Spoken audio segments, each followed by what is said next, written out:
अगस्त 2021 के महीने में हजारों हताश अफगान अपने देश छोड़कर भाग गए। अफगानिस्तान का उत्कृष्ट समाज, जिनमें युवा, डॉक्टर, इंजीनियर, फिल्म निर्माता, लेखकों और संगीतकारों ने तालिबान के अंतर्गत रहने से कहीं बेहतर निर्वासन को समझा।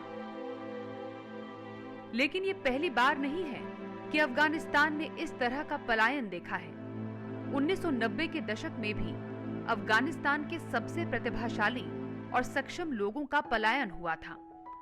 उनमें से एक था अफगानिस्तान का बेहद सम्मानित हीरो, अंतरिक्ष यात्री अब्दुल अहद मोहम्मद, अंतरिक्ष में जाने वाले पहले और एकमात्र अफगानी।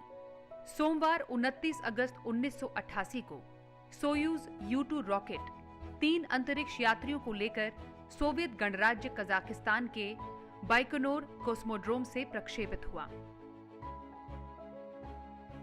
इनमें मिशन कमांडर व्लादिमीर ल्याखोव, यूएसएसआर से फ्लाइट इंजीनियर डॉक्टर वालेरी पोलाकोव और अफगानिस्तान के अब्दुल अहद मोहम्मद शामिल थे। मीर स्पेस स्टेशन के अपने 7 दिन के दौरे पर रहते हुए अब्दुल अहद मोहम्मद ने कई अनुसंधान किए। साल 1978 जब सोवियत संघ अफगानिस्तान में सोवियत गठबंधन वाली कम्युनिस्ट सरकार की स्थापना में सहायता के लिए उस पर आक्रमण कर रहा था, तब मोहम्मद काबुल पॉलिटेक्निकल इंस्टीट्यूट में पढ़ रहे थे।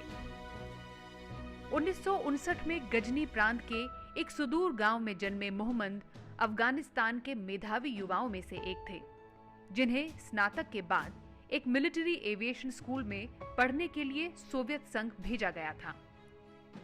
सोवियत संघ से उनकी वापसी पर उन्हें अफगान वायुसेना में नियुक्त किया गया, जहां उन्हें कप्तान का पद दिया गया। इंटरकॉस्मोस यूएसएसआर का एक ऐसा कार्यक्रम था जिसने कई मित्र देशों के गैर सोवियत नागरिकों को अंतरिक्ष में भेजा था।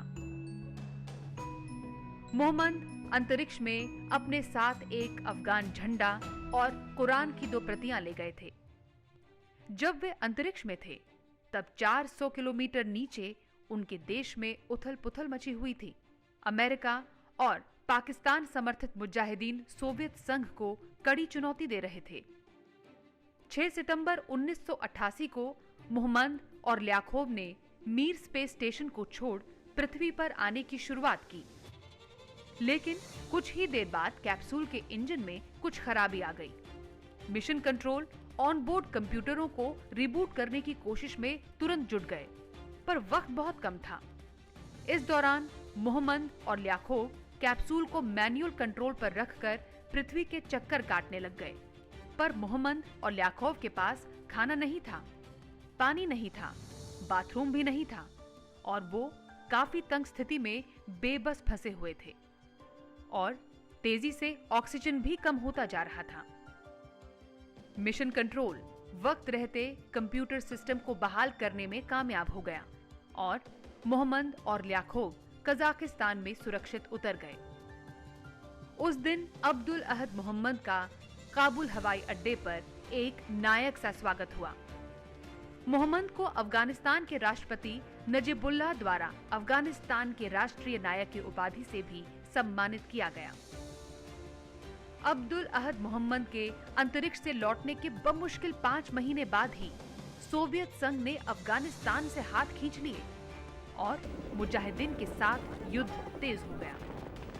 1990 की शुरुआत में मोहम्मद को उड्डयन मंत्रालय में उप मंत्री नियुक्त किया गया था।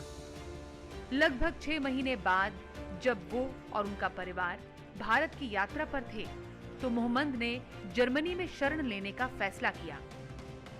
1992 में उनके पास केवल उनका परिवार था और एक सूटकेस, जिसके साथ वे जर्मनी में उतरे थे। मोहम्मद अपनी ऐतिहासिक उड़ान की 25वीं वर्षगांठ के लिए 2013 में अफगानिस्तान लौट आए और अब जब हजारों लोग अपने देश से भाग गए हैं, तो अंतरिक्ष में कदम रखने वाले एकमात्र अफगान को अपनी मातृभूमि में कदम रखने की जगह नहीं है।